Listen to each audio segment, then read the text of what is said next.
Welcome to Release Boatworks podcast, our inaugural episode. We're here at the Release Boatworks office, talk about some boats, fishing, good stories, maybe something good to drink. So let's raise a glass and have a toast to the very first. This is going to be history one day, guys. So stick with us. We're going to have a lot of fun. We're going to dig into boats. We're going to dig into fishing. We're going to dig into all kinds of stuff. Have a few drinks along the way. How you guys doing tonight? Doing good. Everything good? Spot on. All right, here we go. Let's jump right in. We got a lot of fun stuff to talk about, Jim. I think it's bad luck if you raise your glass to a toast. You're right. Drink. Here we go. I concur. Let's do it. By the way, what are we drinking here, Jim? This is tequila. Yeah, I know, but what is it, man? I feel like we have a nice selection here. What do we got first? Acetone, I believe. Did you go out in the shop and mix that with acetone? Woo! That's the tequila that we all remember from our youth. Jose Cuervo. Oh, here it is. Yeah. The Cuervo. The best-selling. I keep this in my pocket when I come to work on those rough days. Yeah, it's terrible. I think I found one of these in one of the exhaust pipes. Was that you? Out there? It might have been one of the guys. All right. Probably when he was mixing paint thinner. Yeah, it tastes like it. This is the tequila that we all grew up with and remember. It's Nasty. just yeah. It is. It's why people don't like tequila. I get a little shudder when I think about tequila. Yep.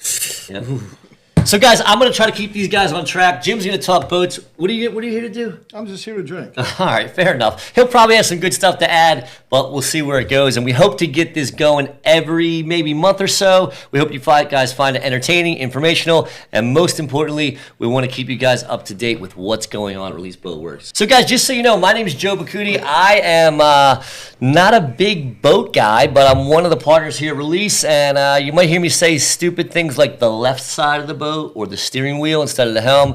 But I grew up with boats. I grew up with basically loving business, own a few businesses, and help keep everything going the right direction here with a couple of really smart boat guys to my left here. Where are they at? Past you guys over there. Oh, they just left. All right. So Jim, what are we doing here? This is your idea, man. Where are we going with this? Well, let's finish the introduction. I'm Jim Turner. I'm the founder of Release Boatworks, also founder of Casa Vieja Lodge in Guatemala. It's kind of where I cut my teeth on boat building, boat repair, first of all. And just here to talk about boats that I love and fishing stories and things like that. And this is Scott. Scott. Hey, how you doing? Scott Jastrzemski. I'm one of the owners here at Release Boatworks, and Jim got us here to drink today and talk about stuff that we love. I want you guys to notice pay close attention to how bad Scott sucks on camera. It's because he's nervous. He's not really good at this. I'm used to be on camera. Jim's used to be on camera. He's mostly faking it right now and trying to act comfortable. But I want you to pay attention because we're going to cut back to this in like 6 months, and you're going to see a big difference. So I'm pretty excited to see that happen, bud. All right. Here we go. Well, wait, Jim, what's with all the tequila, bud? So we're gonna talk about different tequilas. So first, we started with the baseline, Jose Cuervo. So if this was a boat, what would it be? It's his typical production boat. Maybe that's like a bayliner. All right, bayliner, got it. But it's to kind of highlight the differences between production versus craftsman. Good tequila is made by experienced craftsmen, generational businesses. That have been doing this for years. All right. And handmade quality, custom is a parallel between boat building and tequila making. Hopefully there's a parallel between boat building and tequila drinking. Because that's what we're here to do. We're about to find out real soon here. Try another one because I got to get that taste out of my mouth. Yeah, that was pretty gnarly. Let me ask you a question, Jim. Did you start with a bayliner when you bought your first boat? I think I started with a rental rowboat. I believe it was like $5. I would say this is closer to a rental rowboat That was than like, a bayliner. 1920? 29. Year Prohibition started. The price was about right. So, guys, if you blink and one of us is missing, it's probably because we passed out. We've been drinking these for quite a while before we started this, and Jim had a bright idea about tequila. So we're just going to keep drinking it until we either start getting loose and funny or start passing out. So typically, when we're talking boats, you'd be talking rum, right? And then probably the next thing would be, I don't know, vodka or bourbon or something like that. But we're going to break the mold and go off script and go with tequila first. All right, fair enough. we do have some rum planned for a future episode. So we're starting out with a Salento tequila. This is a Blanco. Okay.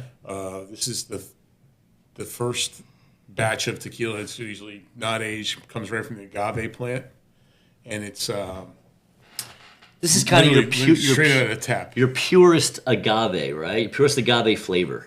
Yeah, it's right? always crystal clear. The most agave flavor. I think this is it's good for sipping, but I think it's good. You can mix it too. It holds up.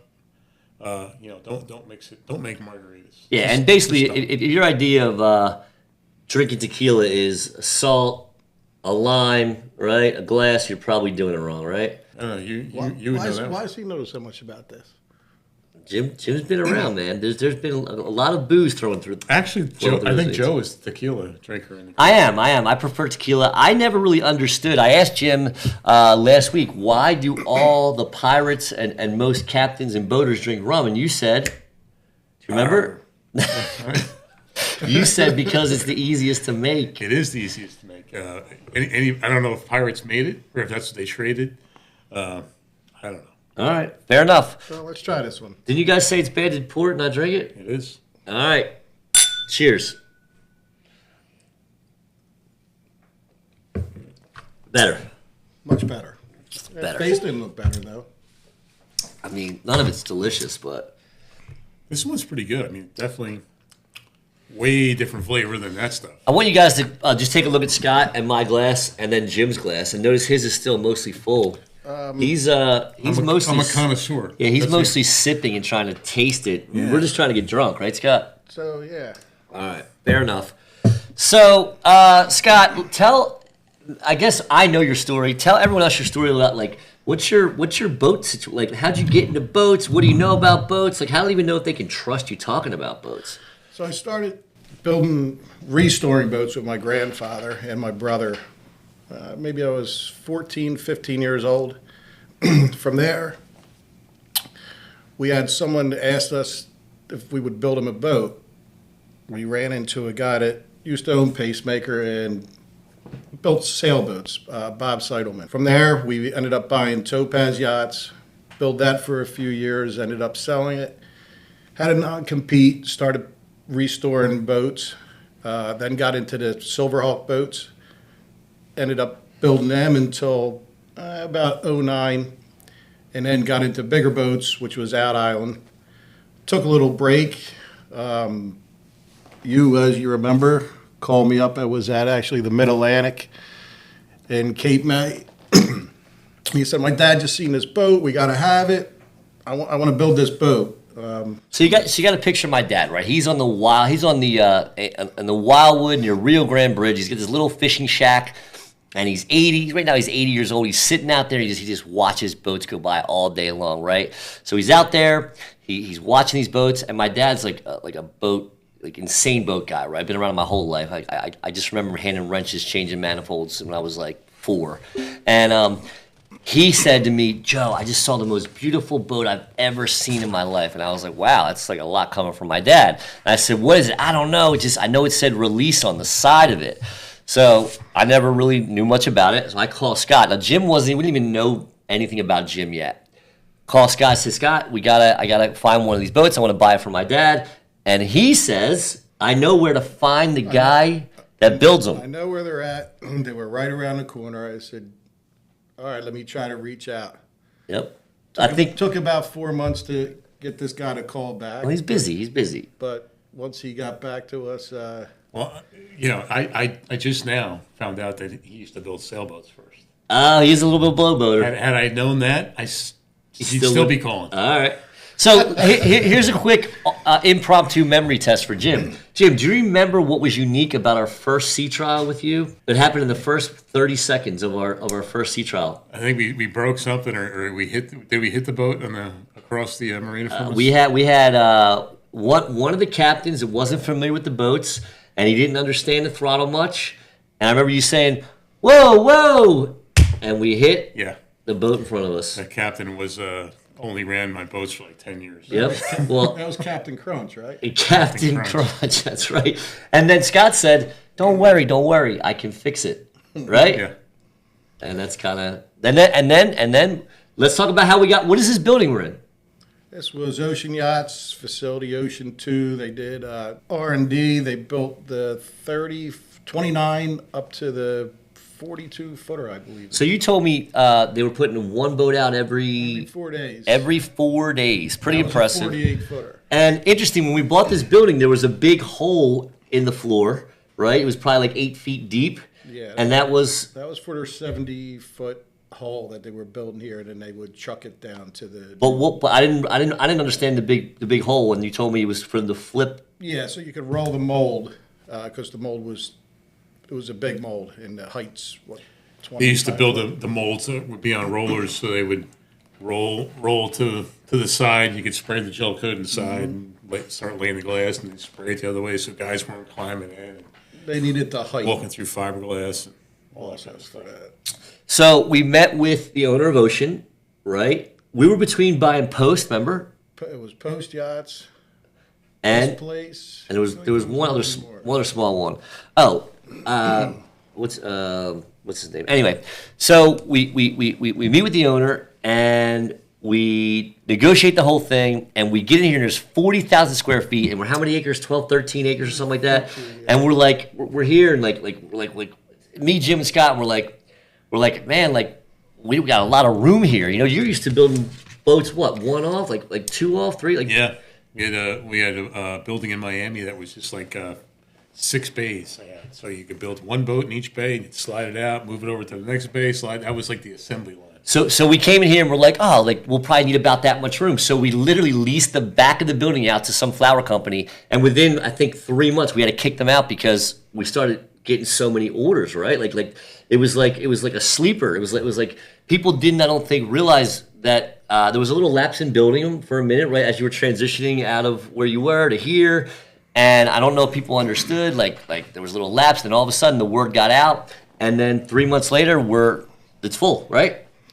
Yeah, I didn't think we'd ever need any more room, and then we go and purchase 47 acres for a new 50,000 square foot facility. Yep. Yeah, I'm going to get you guys some drone footage of the new facility, the new marina / part 2, I guess release 2 of the next 50,000 plus square feet building, where we'll be able to keep going even further with the demand. We're trying to keep up with it. We appreciate you guys a lot for your interest and support, and we're growing just about as fast as we can keep up with. So pretty cool stuff. Time for a shot. Ooh. Oh man, we're going that's getting a right good- to the whip. That's a good segue though. All right, So so let's move to the one with the agave plant on the top, Joe. that's What we got there? All right, now this is a agave plant that hasn't quite bloomed yet, right? They usually get some sprouts going, right? I think the way they make the tequila is when they take these plants, they cut the sprouts, whatever they're called, sprouts, sticks, whatever, and then they throw this in the oven and they roast it and they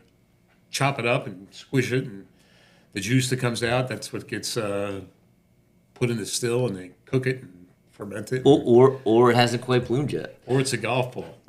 Or it's a golf ball. Speaking of golf, also not very good at golf. This guy, good at boats. He is my trainer. Yeah, I'm not very good either. My daughter, I have a 10-year-old daughter, and she decided she wanted to do stand-up comedy when I was first starting to golf. And she stood up at a place called Washington Lake Park, and she said to the crowd, my dad just got into golf. And she said, it takes a lot of balls to golf as bad as my dad does. And it went over pretty good. So it was funny.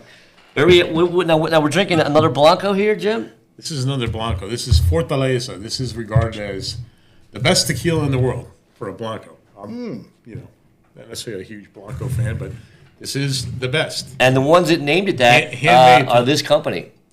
They named it the best tequila in the world. This is so.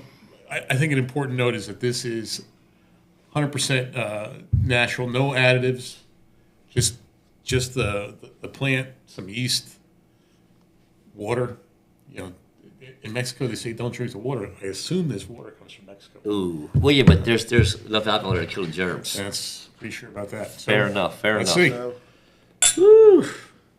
This should do it. What do they say? This is 3. They say 1 tequila, 2 tequila, 3 tequila, floor. This is 3. Man, I kind of want to give a shout out to Dave, our production manager behind the scenes. There he is. We'll give you guys some B-roll of Dave. He looks kind of like Shrek, only not as green. Big guy, but You should see all the bottles he has back there. yeah, he's You'd going think for this is a it. lot. Dave, there's some tequilas in that freezer right there. Some tequila seltzers. You can't open it because the camera's in the way, huh? All right. Torture. Clamming up. So, man. Speaking of green, yeah. you know, we're coming to you, not live, but we're not sitting at a fancy desk. We're sitting at a pretty cool desk. This desk was just made, right? Yeah. We did a teak and holly top with a teak trim, trying to get that nautical look. But you know, you may recognize the setting behind it. Real quick, when you're in post-production, click to the green screen. Guys, you can see this is just a green screen, but put it back and it looks like this right now. But this is not the final. This is not maybe not the final one. Don't you have a little teaser about where we're going with this? You want to do the teaser? So Let's go through the teaser. You can do it. So guys, we decided we want to keep it light, keep it fun, and we wanted to basically pay tribute to a very well-known nautical-based, nautical-themed movie, and we're going to build a set that pays tribute to that. We're going to give you guys a hint, and the first person to post a comment on our Facebook post, the latest Facebook post about what this is, we're going to send you a really cool shirt. What is the significance? What movie Was this it? was this in? And the first person to go onto our Facebook page and post on our latest post, whatever the latest post is at the time this is released, and mention what movie it's from, we're going to DM you and we're going to get your information and we're going to send you some cool stuff. Maybe one of these fancy release mugs. This is not real teak. Or maybe some sort of a shirt like what Scott has on. Or maybe Jim that doesn't really care about our brand and doesn't have anything on his shirt. But we'll send you something. Or maybe Jim. I have a tattoo, but I can't show it to you. All right. And you wouldn't want to see it. I don't want to see it. So, guys, also, I want to just do a little segue here while we're waiting for our kind of special guest call in here. I want to talk about some segments you're going to be seeing on social media, in your email. My favorite one that Jim put together is called Waypoints and Water Holes. Jim, you want to tell me a little bit about what that is? So every boat guy, every human, right, has that place that's special to them. That goes between, you know, your first place is your home, your second place is probably work, and then you have a third place where you go to unwind, to relax. You know, for me, that's a dockside bar or the dock itself. You know, the back of a boat. It's really my favorite place is the back. We're going to talk about bars and restaurants that are water holes, right? That are part of the boating life. I think of places like, I don't know, Sailfish Marina Restaurant, Palm Beach, Pig and Parrot, the old Sandbar, Brielle. Some of my favorite places are on running boats from here to a boat show down in Florida. You never knew they were there, and when you found them, you went back or you told someone that. Hey, guys, we've all been there, right? You've all stumbled into some place, you didn't expect much of it, and then there was something about it. You could feel the place, right? You could feel like it's alive. And I think those are the places Jim's talking about. These aren't places where there's a bunch of silly kids running around ordering mixed drinks with 50 ingredients, right? We're talking about one ingredient drinks in these places, right? Yeah. Usually rum. You know, so, you know, today, Dave, you're aren't you the Red Bull and vodka guy? See, he's the guy you wouldn't want there. Yeah, no, it's not for him. Yeah, he could ruin the whole place if you ordered that, right? Just the whole, I feel like with the record would like screech, and you'd be like, everyone just look at him and be like, you can't order that here. Yeah, or Bud Light. Maybe he's a Bud Light guy. Is he? He's not quite the Bud Light guy. Keystone Light. Nothing wrong with a Keystone. So we would have been able to, this special call-in guest, we would have been able to have him on screen and everything. We might try, but we bought this really expensive piece of like switching video equipment, and Dave put it on top of my car yesterday and drove away with it. So we don't have that anymore, so we're improvising. But I'm just gonna give Dave a hard time throughout this first episode. But I won't do it anymore after this one, bud. You get two more. Two more. All right. Well, There we go. that's not. I mean, Jim said that I'm built sailboat, so that's kind of. He'll get his. We'll get Jim. It's not true, by the way, everyone. It's not. Although you do learn a lot. You know, sailboat builders, they know how to use space in every part of that boat. And Seidelman used to take us to the boat shows, sailboat show, and said, look, guys, look at the ideas these guys have. So we're not knocking sailboats. Just, when you got to get to a boat show and they're crying that you're going past them, they rub me the wrong way. And listen, full disclosure, I love boats. I love sailboats. I love runabouts. I mean, I love an old Hinckley sailboat, with the low deck house, and I think it's just You sexy. look good on that. You know what? I do. So, I mean, listen, every boat has its place in the world, right? I mean, there's something about being like maybe in the south of France, like just relaxing, right, with the wind. I don't know. Yeah, Man. old wooden. Yeah, I feel like if you got on the right sailboat, a dozen oysters. Yeah. So like, I think there's mixed. There's different meanings. Dave and Speedo. Is that what you're imagining? Yeah. Yeah. Got those. Oh, we got those release speedos. Can't right? unsee that. Yeah, right. So listen, speaking of sailboats, right? I feel like if you get on the right sailboat, like there's a different meaning to it, a different feeling to it. I feel like these water holes that you're talking about aren't about the drinks. It's more about the stories you hear there, right? The mahogany bar and just whatever it is, man. I feel like less is more, right? There's nothing expensive in there. There's nothing. Nobody put in marble countertops. It's just raw and it's just real. And there's something alive about those places. I don't think it's about more than just the drinks. Would you agree? Absolutely, it is. And I'll tell you a little quick story about my favorite waypoint and waterhole was this little marina down in Guatemala, in Port of San Jose. And at the end of the day, there was one floating dock and one regular dock. And we, sport fishing boats, old classic sport fishing boats, Merritt's, Rabovich's, Whitaker's. We'd be lined up rigger to rigger at the end of the day, and we'd all. I had the privilege of knowing some of the greatest captains in the world. Ron Hamlin, the first guy to catch 25,000 billfish in his lifetime. Brad Phillips, second guy to catch 25,000. Chris Sheeter, the third guy to catch 25,000. Cuban Johnny, we called him. He was the only guy to win as a captain to win the famous Boy Scout tournament 3 times. Chip Schaefer, he was such a great fisherman that he won the old Palm Beach Masters tournament like 10 different times with 10 different customers. And he did it so many times that they made a rule where the captains weren't allowed to coach the anglers. And they called it the Chip Schaefer rule. How about that? And, Definitely jealous for that for you. I mean, I've been there. Any of you sport fishing guys out there, it's the place. Yeah. Yeah, man. I was very impressed. Now, Jim, you're being pretty modest. You got a couple records yourself, right? I mean, you're a fly fish guy, right?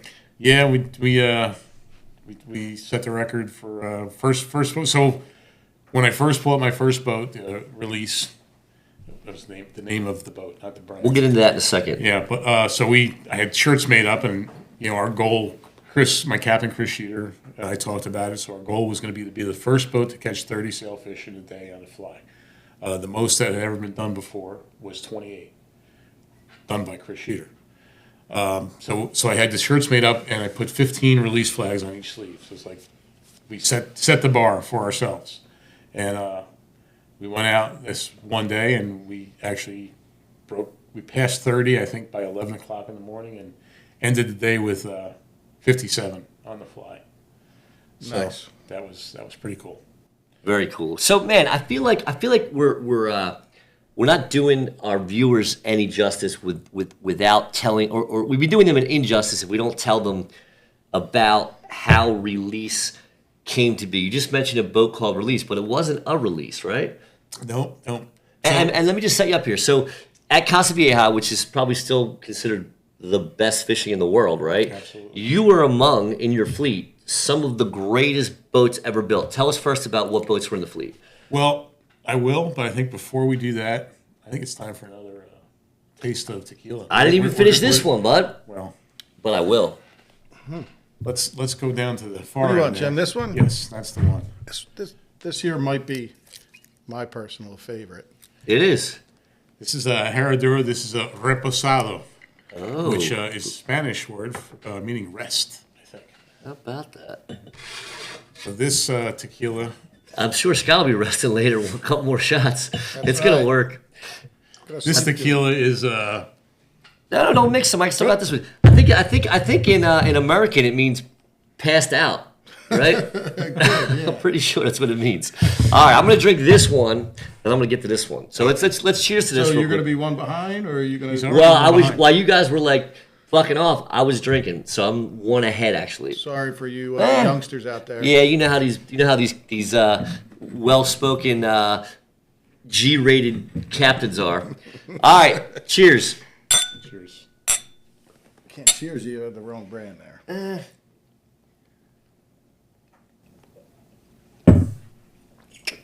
That's All right. good. Why do you like this one, Scott? It's a very smooth. I don't usually like tequila. And it doesn't like you. I don't think you. Yeah, well, we'll find out by the time we've done this. I think. For the next one, maybe rum, which you got me started on.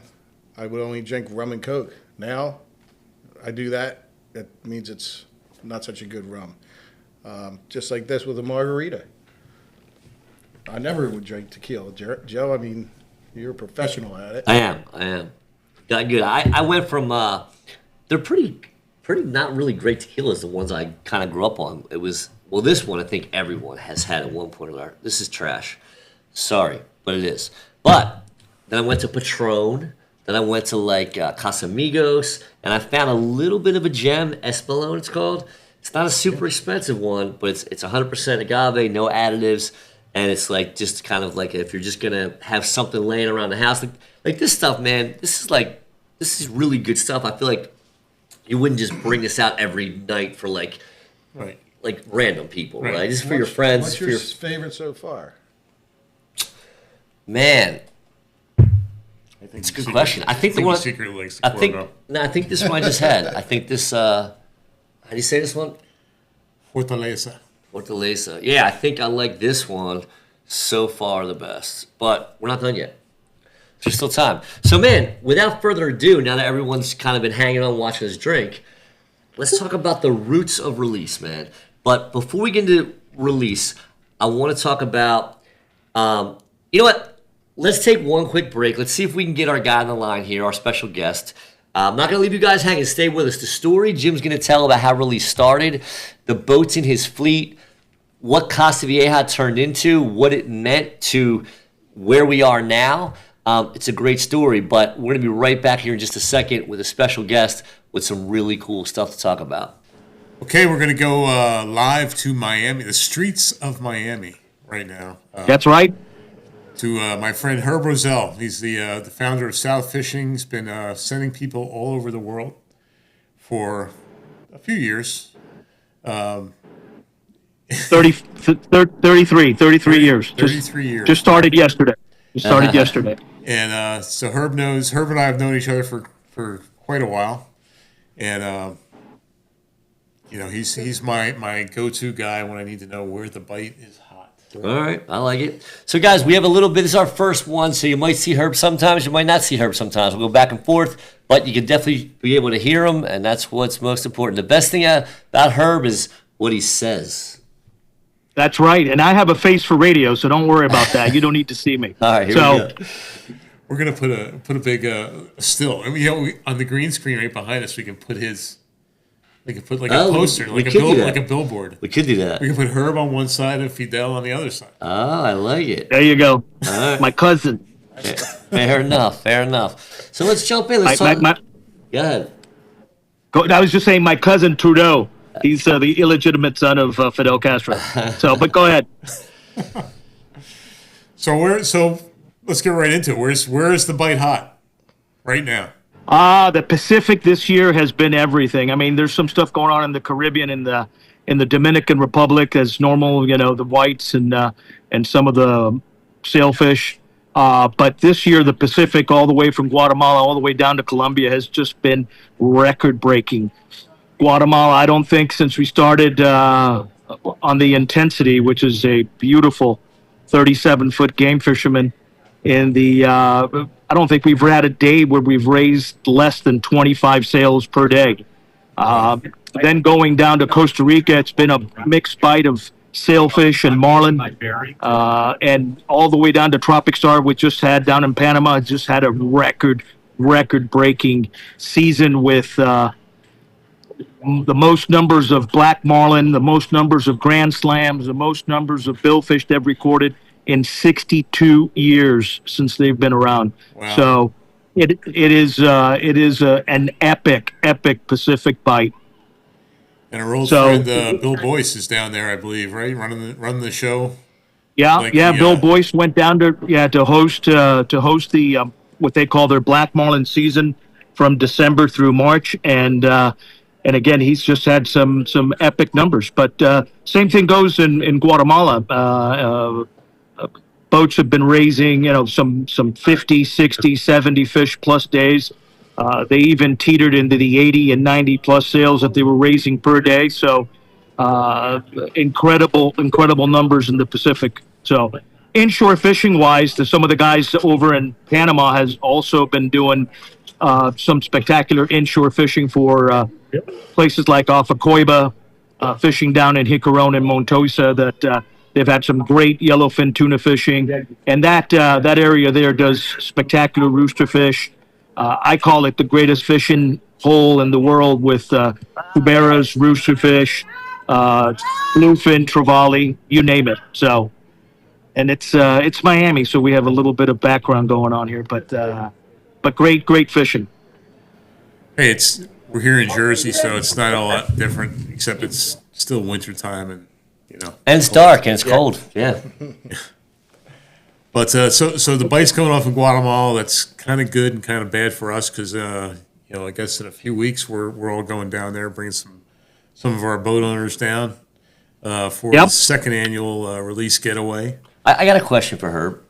Yeah. Herb, what do we got going on, man? You got some tequila? You got a cigar? What's going on over there? I do. I'm drinking a little of the Lalo tequila, which is one of my favorite. It's a clean, super clean tequila, all organic, natural stuff. And my favorite cigar, the Plasencias, which do, let me get it in there so you guys can see it. This is the Alma Fuego, 100% Nicaraguan cigar, just absolutely spectacular. And if you're thinking about cigars, the stuff that's coming out of Nicaragua right now is just way above anything else that you could find. The Dominican stuff's pretty good too, but the Nicaraguan stuff is exceptional. All right, fair enough. He's like a encyclopedia of knowledge. Herb's my go-to cigar guy. When I'm walking through a cigar store, I take a picture on you, because the salesman comes up to you and he's wants to say, "Oh, you should try one of these. Try one of these." I just take a picture of it and text it to Herb. I say, "Is this any good? You've had this?" And it should be a game we play. Like maybe for our next time we have Herb on, we should play Stump Herb. Have a cigar. Try to find a cigar brand that he's never heard of. All right, I like it. Let's do that. I haven't been able to do it yet. Let's do that in Guatemala. There we go. Yeah. What I'm worried about with Guatemala is we're going to get there and they're going to say, "Oh, well, you guys should have came, 2 weeks ago." The fight was really good. Should have been here yesterday. Other than the occasional cold front that comes in through Guatemala, we have not had a slow day down there. And May and that late April, May, and June last year was just an exceptional time also to fish. We were raising, again, stuff you can count on. Our average in the 30 plus years we've been fishing in Guatemala has been between 15 to 18 sailfish year-round average that we have. But again, this year has just been between, just the bait migrations coming through there, just nice warm water, clean water. It's just been great fishing pretty much every day we've been sailed out. And again, 25, 30 foot fish days are every day right now. And I can tell you from my time down there, we've had 50 fish days every month of the year. In fact, one of my two best days that I've ever had personally, one of them was in August. My wife and my two oldest daughters all caught their first blue marlin on the same day. And in fact, I think there was 3 boats fishing in the entire ocean off of Guatemala that day, and between the 3 of us, which were all fishing in sight of each other, I think we got 24 blue marlin bites that day. So it's just phenomenal. in a place, especially back Yeah. then, it was not known as a blue marlin destination. But we're pretty consistent Yeah. there now Well, with blue marlin. yeah, one of the things that when always asked what month to go down there, I've always loved that November December time frame, and then again into that April May time frame, because we get a great mixed bag of fish. We got big Dorados in the fall. We got good yellowfin tuna fishing offshore and way offshore, but. And we can have consistent sail fishing, and you can almost count on a blue marlin almost every day down there that you're going to raise. So it's just been, I love that November, December, and again that April, May time frame. It's just, I consider the best mixed bag time frame to fish in Guatemala. And it's always, I know, again, May is always the calmest. It's usually hotter than hell, but temperature wise. But it's also usually the calmest seas. It's always calm compared to us here in New Jersey. I mean, it's calm. A rough day is 3-footers. The captains are so spoiled. They say, "Oh, maybe we shouldn't go out today." But yeah, it's Yeah. incredibly calm. Yeah, no question. And that's where the beautiful thing about coming down to Guatemala is that you have great numbers of fish, and your first day is always a break-in day, and the second day you really begin to know what's going on, and the third day you're basically Zane Grey down there. So, but we bring out the light tackle stuff. We bring out some spinners, bring out the fly rods. Guatemala this year, Mike has had probably fished the most fly days that we've ever fished since we've been in Guatemala down there, and just had some just a 20, 23, 24 fish days. We had one single angler, Rick Pickern, where he ended up with over 50 fish in 3 days by himself. So that's great fishing. Hey, Herb, you mentioned, I heard you say way offshore. Tell everybody what way offshore is over there compared to us going. Well, I mean, 100 miles. there's well, generally we're fishing. We're fishing 25 to 35 miles offshore, and then but some days you got to make those runs 40 plus 50 miles offshore, and then when you're out there you'll see the spinners, the spinner porpoise, the dolphin, and in there you can count on seeing good numbers of yellowfin. Obviously, there's all kinds of small fish that what I call 25 to 40-pound fish up on the top, but lots of big 100-plus fish that are on the bottom. We're just figuring out how do we get that down there. So sometimes we'll bring out some the LPs and try to get the baits down to them so we can catch some of those monsters. But it's great tuna fishing as well. I mean, if guys like are from the Northeast want to go down there and do that, that's still a good spot to get a mixed bag and get some tuna in if that's what you want. Yeah, it's definitely and a the fun boats. place. Oh yeah, and the boats are always set up with the ceviche kit and the so that we get a Dorado, you get a ceviche going, and if you get a tuna, we get some sashimi going. So that's always fun and great fish lunches to make out there as well. So. Good stuff, Herb. Well, we appreciate you, man. Appreciate you taking the time. Looks like you're really suffering over there, man. Making time for this. Well, I appreciate you having me in there, and we'll have more stuff every time we're on here. Yeah. And good luck to you. So listen. Before we let you go, let's tell us a fish story. What's the best or the biggest fish you've ever caught? Your best fishing day, and what's your biggest fish you ever lost? Didn't catch. Well, I mean, I think that the best fish story is actually with you. The day that we went out on the release with 37-foot merit and fished with Captain Chris Sheeter, Mike's brother, and Jim released basically considered the fly record with 54 fish on fly. and the boat ended up with 57 for the day. That's probably the most epic day. I mean, Ron Hamlet ended up releasing 128 sailfish that same day. That would probably be the most epic thing that I can remember. That would be That one was for the books. definitely a great day.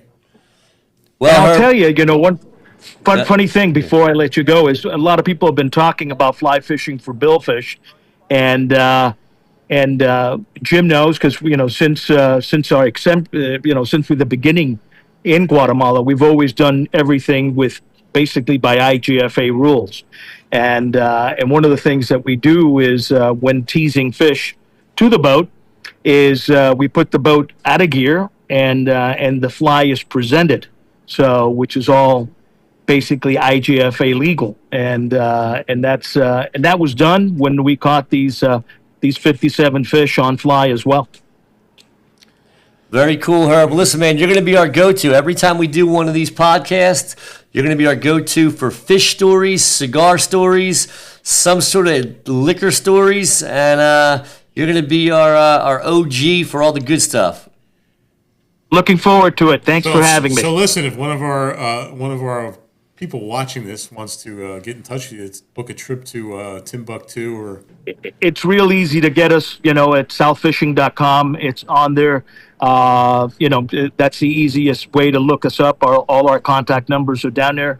We're down in Miami and the gateway down to Central, to Latin America and the Caribbean. So we got all kinds of good stories coming up with, to you guys. So we're looking forward to it. Yep, and nobody does it better than Herb. And if you guys are looking to go anywhere to catch some badass fish and have a great time, he's your guy. So be sure to check him out.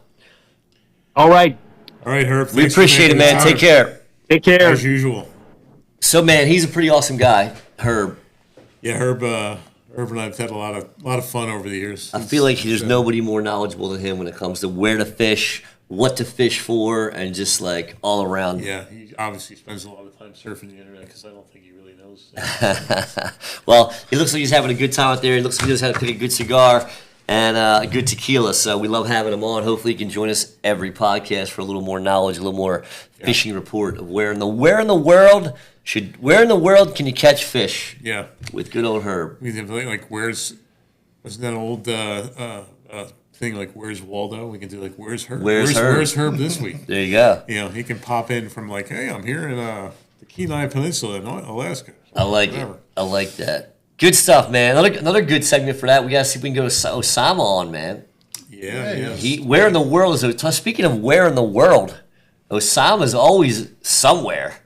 He's Yeah, hard he's- one to track down. Yeah, He's man. either but- fishing in the Red Sea or the Mediterranean Sea, and he keeps his boat in Dubai. Yeah, man. He just bought himself a nice 55-footer from us, and once he gets that thing delivered, we're excited to get him out there. And I'm sure that guy's a satellite phone somewhere, right? Some satellite internet. Well, we're going to finally see what Dubai looks like. He invited us out there, and I believe he's fishing in Costa Rica in the next week or so. I Yeah, believe he was I think coming so. up. We'll get him in. Super cool guy, and hopefully he can jump in with us and tell us about where in the world he might be. So, Jim, before we got to Herb, which was awesome, we started talking about Guatemala, and we started talking about your experience there and what you built there. And I just want to touch on a couple things.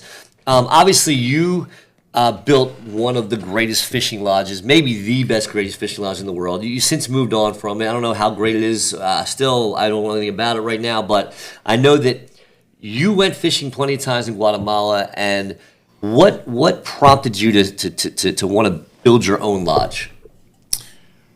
Well, we're fishing with Tony Gonzalez, former tight end, Hall of Fame tight end from Kansas City Chiefs, and I think later the Atlanta.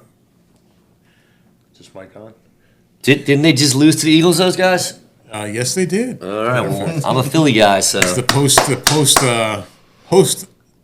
Tony Gonzalez Kansas City Chiefs though. So I think Tony might have been one of the color commentators.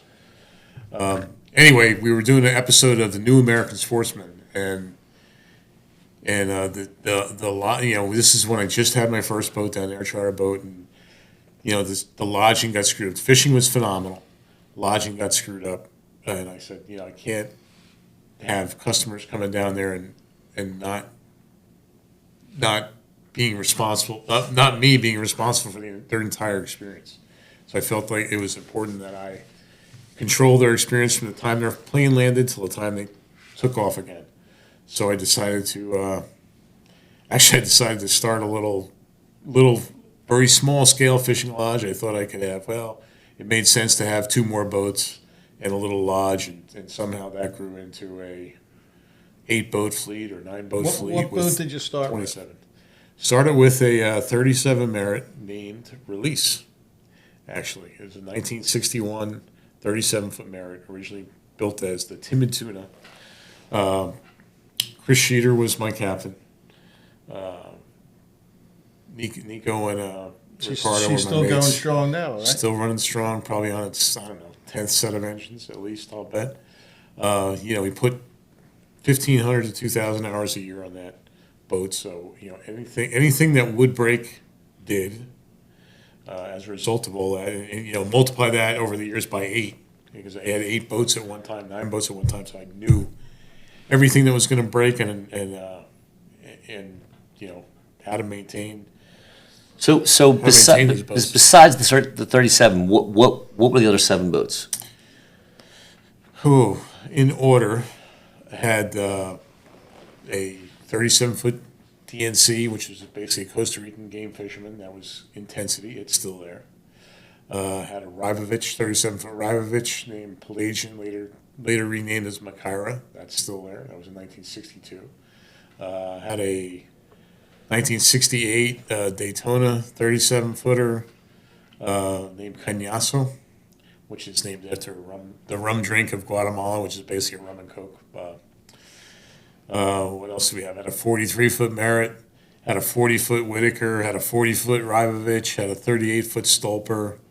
I think that's it. So That's a heck of a fleet. yeah, but so I guess the question is, why would a guy who's in one of the greatest fishing spots in the world with pretty awesome set of boats? I mean, among those boats are probably some of still considered the greatest boats, greatest brands ever built, right?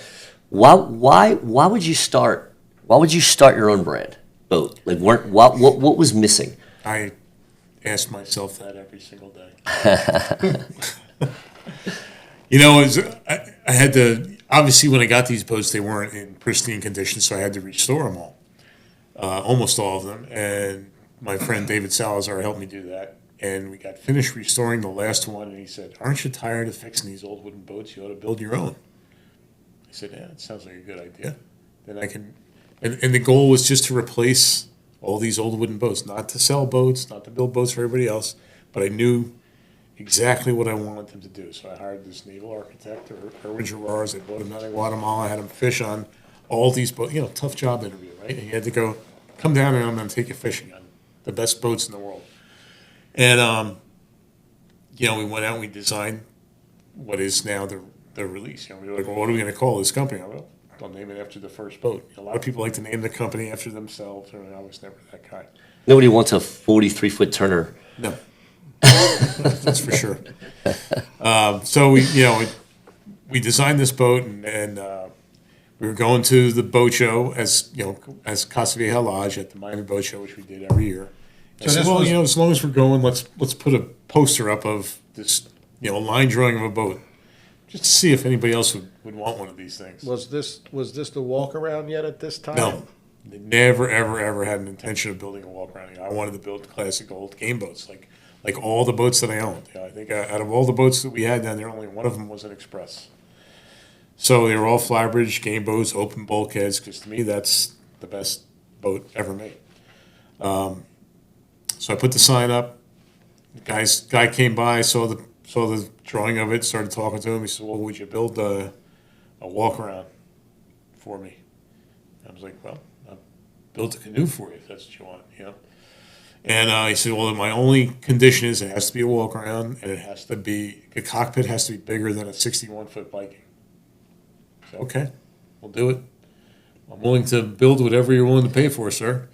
And that boat was the Goldfish, and it is now called Charlie and in Palm Beach. And that's the boat that your father called you about. That's You the boat that called went me by. how- Well, yep. How we got involved in the company was because of that boat. You're right. You're And right. really, the walk around is, obviously that's the boat we became known for. And, my only condition, and I told this to, Howard, the original owner, if we're going to build a walk around, I want to make sure we have seating for everybody, because all the walk arounds I've ever fished on were obviously great fishing boats, but never a place for everybody in the crew to sit down. And, it's fine on the way out when everybody's all amped up and looking forward to the day, but the end of a long day of fishing, you're coming back in, you want to be able to relax a little bit. Mm-hmm. So I think at the first Miami boat show that we had the boat, I think we had 15 people on the boat doing sea trials. And it might have been illegal now that I think about it. Probably only had like eight life preservers, but oh well. But the walk around is really a special boat. Just for me, when I took my kids out on it, I'm used to running up in the flybridge. You're running 100 miles out. You're zoning in on, running the boat. You don't know where the kids are. The walk around, they're there. I know the boat was probably designed for fishing, and it just turned out to be a great family boat. Yeah, I think you guys obviously knowing way more about boats than I do. I asked you guys like, what's so great about walk-arounds, and you said, well, center consoles are cool and they're fast, and you can fish the whole boat, right? And I said, okay, so buy a center console. And you're like, yeah, but it kind of sucks if the weather gets shitty and it starts raining or it starts getting whatever. And I said, okay, then buy an express. You're like, yeah, well now you can't fish the whole boat. And you said if you want the best of both worlds, with the comfort of an express and you want the fishability of a center console, I think the walk around was born. And frankly, I don't think there is anything better. Like center console guys that are thinking about coming up maybe just in size.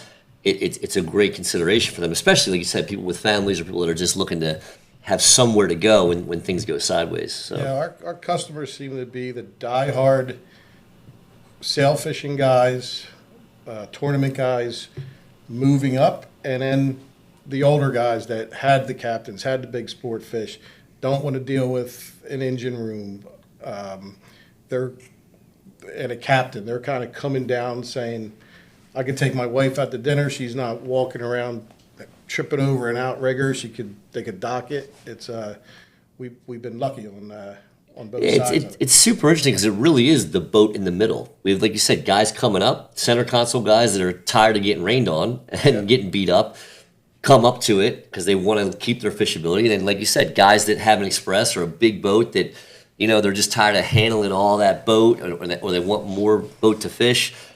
We seem to be watching them meet in the middle at a release. And it's been a pretty interesting kind of just thing to notice as people coming from both directions to really meet on that design. I think it's very telling that of the five 55-footers that we have under construction right now, 4 of those are walk-arounds.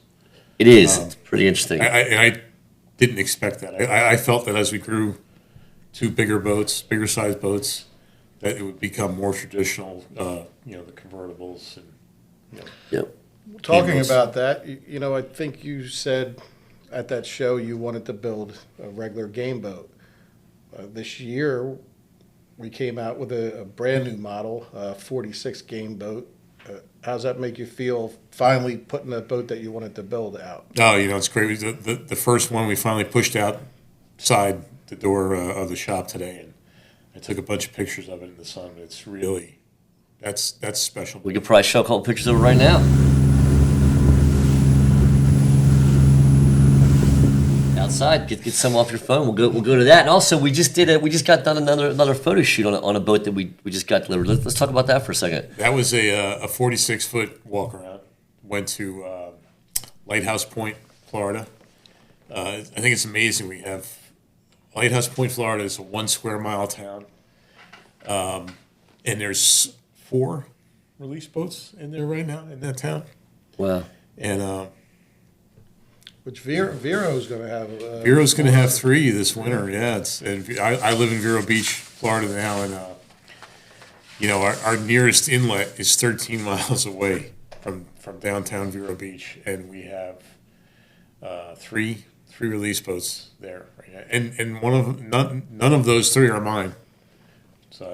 So our next photo shoot's going to be another new model for this year. It's a 46 Express. That's also going to be in Vero.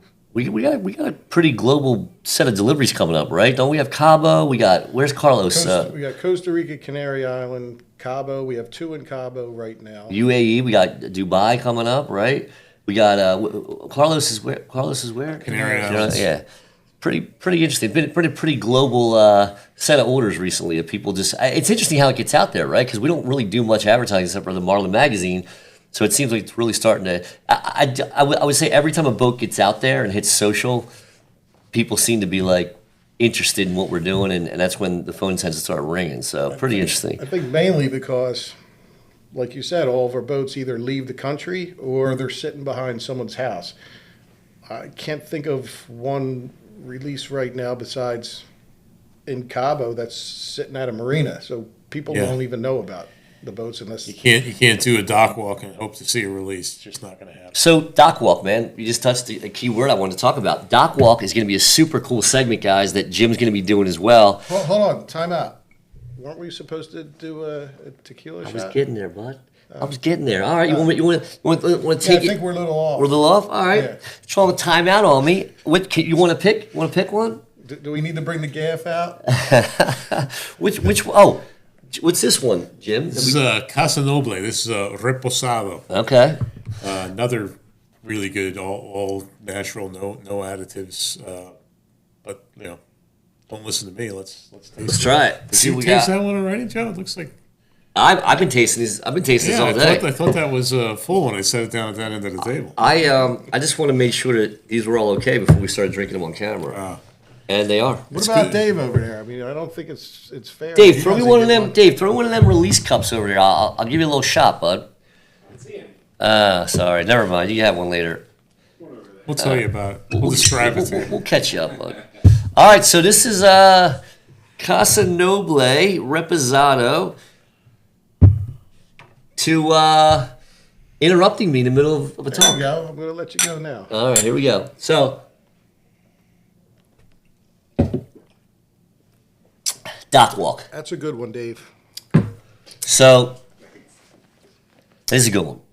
That's my favorite so far. I don't know, by looking at his face, doesn't look like it's too good. Well, I think you all Tears in his eyes, I guess. you'd all agree that the more you drink of them, the less you care about any of it. So. So guys, Jim's got these really cool segments coming up. I might be with him sometimes. Scott might be with him sometimes.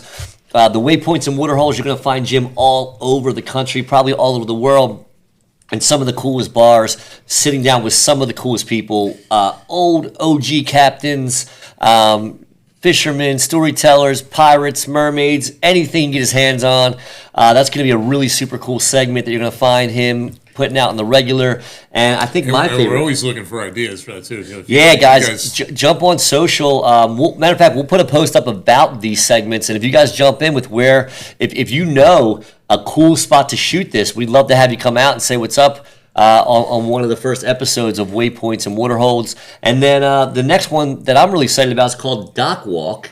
You want to talk about that, Jim, for a second? What that is? So Dock Walk, one of my favorite things, and it was more one of my favorite things before I used to work at them, which is a boat show, right? So because you can walk around, we walk around the docks and see all the great boats. It's still one of my favorite things to do when we go to these waypoints and water holes. Usually they're at a marina, so I would walk up and down the docks looking at boats, and I, just always looking for that, that unicorn. You see so many boats that are like, yeah, it's the same, that's the same, and then all of a sudden, boom, oh, look at that one. So let me just interject. So what prompted this? We had a customer that bought a boat. I won't tell you what boat it was, and he was so excited about a boat. It wasn't one of ours, and he was like stoked about the boat for months, 8, 10, 12 months. Gets the boat, super proud of it, super stoked on it. Pulls in the marina, which was a new marina for him, and there's 13 of the same boat in the marina. He's like, man, it just took for lack of a better term, all the wind out of his sails. It wasn't a sailboat, but he just said once he pulled in the marina and had the same exact boat with different color upholstery everywhere, he said he just felt like he had nothing to show for his investment. And I think that's where I said, well, man, like Jim, help me understand, like what stops you? I'm a car guy, right? I'm a boat guy too, but I'm a car guy, and the new Corvette is super cool. But I don't look at them anymore because after I saw the first one, I was like, what is that? It's amazing. And then I saw 50 of them every day now, and I don't look at them anymore. And I understand why, like, maybe someone wouldn't want to buy that car. And I said, Jim, like, what would stop you in your tracks now? And he said, man, that's a great idea. And he wanted to start walking along the docks and sorry to cut you off, but tell us more about what we can expect. Yeah, so actually, I filmed an episode down in Fort Pierce, Florida. We were walking at Pelican Yacht Club. Not sure I was allowed to do that, but the gate was open at the time. Mm-hmm. So my wife and I went in and started walking the docks and just checking out, the boats. And there's a couple really cool. There's an awesome Carolina boat was docked down the end. Up here in Jersey, I live in Brielle at a marina, and I get to walk the dock there all the time. And there's always last summer we had a Bayless there, a Jim Smith, a couple of Jim Smiths there all the time. Just a bunch of my favorite boats. I think this year we're going to have a game fisherman there. There you go. Right, Scott? Yeah. Very cool. We're Very cool. actually redoing an older 30-foot game fisherman walk around. It's gonna be our showpiece. Like the car guys, they redo the old '57 Chevys. We're gonna do that, and we have like first slip when you're looking at the bar. So And you and Jim are going to get your hands dirty on this one, right? yeah, we're gonna do this one together, I think, and see if Jim could still use a longboard. As long as they don't have to clean the bilge. So Jim and Scott took me on a dry run of dock walk, and again, I'm not anywhere near their knowledge, and I was like, Jim, that's a cool boat. And he was like, it's cool. He goes, do me a favor, walk the rest of the marina and write down how many more of them you see. And I came back and there was like 9 of the same boat there. And he was like, we're looking for something unique. We're looking for something that's going to stop me. And I think we did find it, but you'll have to wait and watch the first episode of Dock Walk to see. But if you guys have a boat that stops you in your tracks, something that just makes you feel a certain way and brings that wow feeling out of you, we'd love to hear about it. So when you see the Dock Walk post on social, chime in and let us know where or what really still stops you in your tracks. So, guys, we wanted to try to keep this to about an hour. We're going to go to a couple questions that people did email in from the internet. And then if it's okay with you, I think we wrap it up and start preparing for the next one here. And remember this, guys. Yep, the first person to post on our latest post, whenever it is, the first person tells us the significance of that license plate, we're going to DM you with the fact that you won, and then you'll send us your contact information, and we'll send you some cool stuff. You get Joe's outfit, and he'll sign it. I'll sign it, and we'll give you one of these fancy fake wooden cups that are really cool. Call it faux teak. Faux teak cups. I thought it was Fox. Some people call it fox. Some of our customers call it fox teak, but what are you gonna do? So Jim, I'm gonna go ahead and talk about some of the questions from the internet. I'm gonna actually read these. I don't have them memorized. The first question is, Jim, how long does it take to build a Release Boatworks sport fisher? This is from Sam in North Carolina, and he wants to know how long it takes to build a Release Boatworks sport fisher. Well, it's going to depend on the model and how custom they make it, because we are a custom builder. Usually, generally speaking, it's going to be about 8 months from the time we lay the hull, which doesn't mean 8 months from the time you order your boat, because we have a backlog, and if you order a boat today, we might not be starting it until the fall or maybe next winter even. And then the things that can extend that time are change orders, obviously. But depending on how much teak you put on a teak deck, teak covering boards, teak. I love teak, but it's a grueling process. Everybody thinks there's a lot of time involved in the maintenance. The real time is involved in the crafting and the installation. Okay. Would you agree with that, Scott? Yeah, well, teak's just getting harder and harder to come by. A lot of our boats are faux teak. I'm a fan of that. If you're taking care of your boat yourself, you'll know what I'm talking about.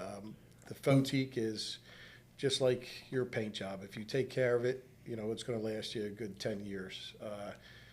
The real teak, nothing like it. Teak cockpit, teak covering boards. That's the And only we teak offer that I would we want. offer both, right? It just depends we'll on do whatever- depends on we'll- the person. We'll do whatever you want. Speaking of doing whatever you want, and speaking of build time, like we're not cookie cutter cranking out production boats here, right? So depending on what the person wants, depending on the specifications of the boat, it's going to affect time, right? Correct. Absolutely, and it's not like you can just. It's not like going into a restaurant and saying, "Well, I want, I want, I'll have the salmon, but can I have this as a side instead of what's comes with it?" It's much more involved in that. These guys, we have a customer right now. Can you build our cabinets out of black zebra wood? No, what is it called? African blackwood. He wants. We didn't even know what it was. He showed us a picture of it. It looks pretty cool. But yeah, we're gonna build the cabinets. It's interesting. A lot of boat builders out there are calling themselves custom boat builders, right? And I feel like there's a little bit of a lost love around the word custom. I feel like custom in a lot of cases become you can pick your drapes colors, you can pick your upholstery, or maybe you can mirror flip your layout, right? And they're calling it custom boats. I feel like there's not a ton of true custom builders out there, and I feel like Release is still unique to and true to the word custom. Whereas if someone comes and says, "Hey, can you do this?" a lot of times, most times, the answer is going to be yes. And I think that's really something we're proud of, and it's unique in the world today with the word custom still staying true to its meaning. Yeah, and we're kind of a hybrid. We have right now certain molds, basically a whole mold, a deck mold. I mean, no different than Roy Merritt's doing it today. A lot of people might not know that. They might think he's building wood boats. I don't think he's built a wood boat in 20 years. Garlington too is. Garlington's the same way. So we'll do whatever you want. It's just as long as it makes sense. A lot of guys ask for our opinions, and some people don't want to listen to our opinions, and they'll do what they want. But that's the custom part, and I think that's why we have a real good following right now, because we will do what they want. Makes sense. Next question is from Janine in Stewart, Florida, and she says, "What is one piece of gear you never leave the dock without?" Scott? Fishing rod. That makes sense. How about you, Jim? Me, sunblock. I've had more skin cancer than people have had hangnails. What about you, Jim? I mean, you fish. You Me go out on or him? boats. You go on boats. Or Joe? My dad told me never to leave without zip ties. He said you can do a lot of stuff with zip ties. It can fix a lot of things. A hose comes off or something breaks or you got to tie something down. He said bring zip ties with you, and it's one of those MacGyver Swiss Army knives of the boating world. Should we ask remember, Dave? Should we ask Dave? You heard it here. Dave never leaves without a hoagie. All right? And for those of you that don't know what a hoagie is, it's a sandwich. what do they call it? Sandwich. A submarine sandwich, right? Yeah. One of the other things that Jersey is famous for, besides boats, is Jersey Mike's subs. Jersey You Mike's. may have seen this little guy named Danny DeVito advertising. Yep. So I'm a Jersey guy, but my whole family's from South Philadelphia, and if you want a good sandwich, you want to go to South Philadelphia for a good sandwich, especially a good cheesesteak. Jersey, I'm a Jersey pizza guy. I don't know. There's always a New York Jersey debate going on, but for me, it's Jersey pizza. Philly is cheesesteak sandwiches, water ice. I don't know if you guys know what that is. What about heroes? Where do they come from? A hero? That's like the Marvel movies. Yeah, stuff like that. I thought you were talking about me. You mean a hero sandwich? Yes. I don't know where that's from, man. I'll tell you what, though, arguing whether Jersey pizza is better than New York pizza. That's like saying, is Merit better than Rybovich? Yeah. Good pair of polarized sunglasses I never leave without. That might be the top one. Right That's there. another one. Yeah. My dad told me we were out and there was a fin sticking out of the water, but it wasn't moving. It was just sitting there. And my dad, I was very young, and he was like, "Look at that shark!" And I was like, I was all scared. Turned out it was a big sunfish that was just bathing in the sun, and I couldn't see it. He was like, "Put these on." And I could see right down through the water. So that was interesting. You know what else Dave says never leave the dock without? He needs to have something to wash down that hoagie. That's right. There it is. What are you drinking there, Dave? High noon. High Noon seltzers. I know a lot of I girls think that he like brings that on a those. sailboat. Yeah, sailboat drinks.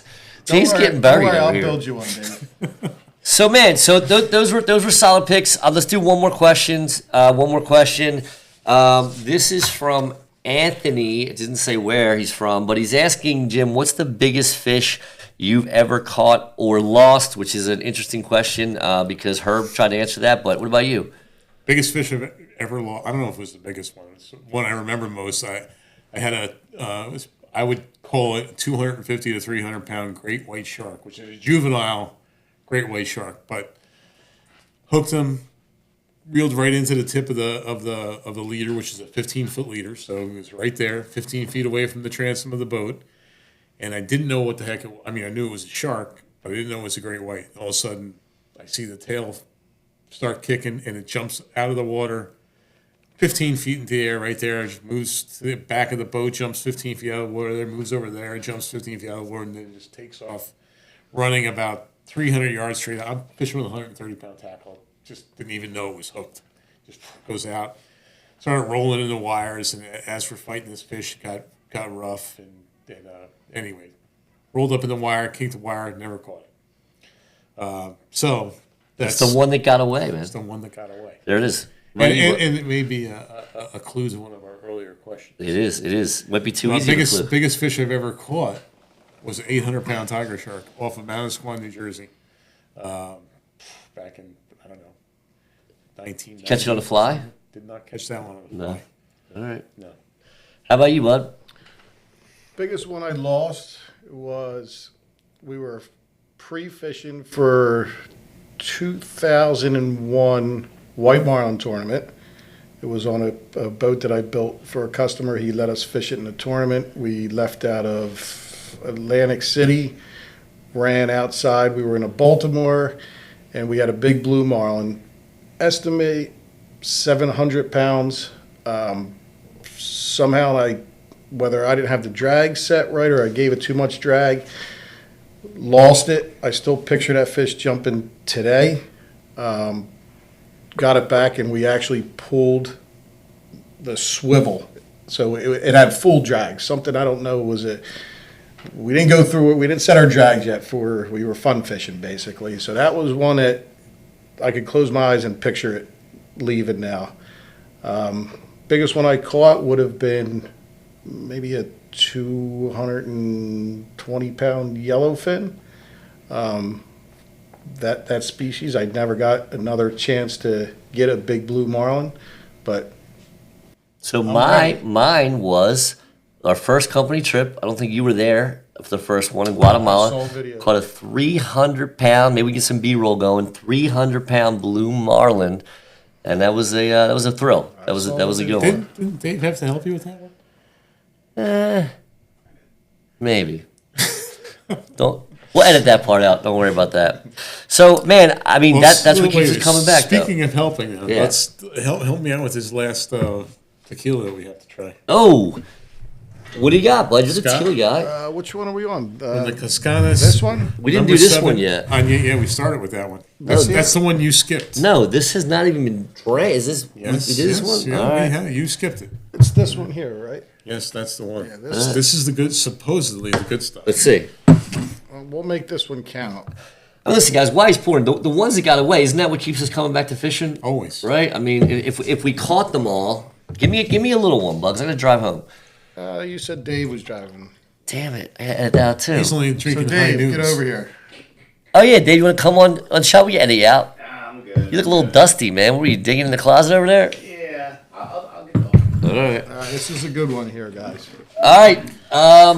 Well, here's to wrapping up our first Yeah, we did. podcast. It was I don't know if good. it's a podcast or Guys, a let blog us or know what you whatever you call think. Again, we'll post this on social. Let us know what you want us to talk about. There's This one hundreds, is good. thousands of hours of good stories. Cheers.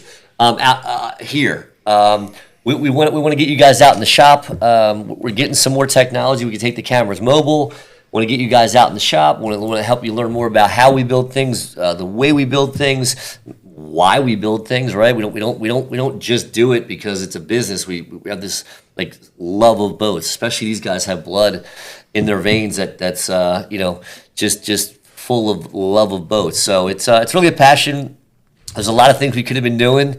We chose this, and we appreciate you guys a lot. So, Jim, I'm going to let you take us out here with your final thoughts. Well, just thanks for joining us at the Release Boatworks. Are we calling this a podcast? It is. Even know. Is that what it is? Yeah, it is. Okay, so Joe Rogan, look out. Well, we're going to think of a cooler name for it. Yeah. So if you got a good name for it, send it in. Yeah. Comment, guys, when you see the first one. If you have a good what you want to name it, if we pick the name you choose, we'll have something cool for you as well. What are we going to drink next time? I think we're doing rum. Sounds good. Right? I think we're doing rum in May. Oh, So I think a bourbon. I think a bourbon's a good April, one. So, yeah. So April, and it's I think it's the Kentucky Derby in April too. So it'd be a good theme, right? You can wear your weird hat, your weird derby hat. He's got a bonnet, like an Easter bonnet that he wears. I like A that. big bow. I like that. All right. Well, guys, this is to you. We appreciate you. We know you got a lot going on. We appreciate you spending the hour with us. We promise to try our best to keep it interesting. It's going to get better every time. We're going to break it into segments, and we're going to have a lot of fun. And we hope you'll come join us next time on, we don't know the name of it yet. Cheers. Bud, you left me hanging.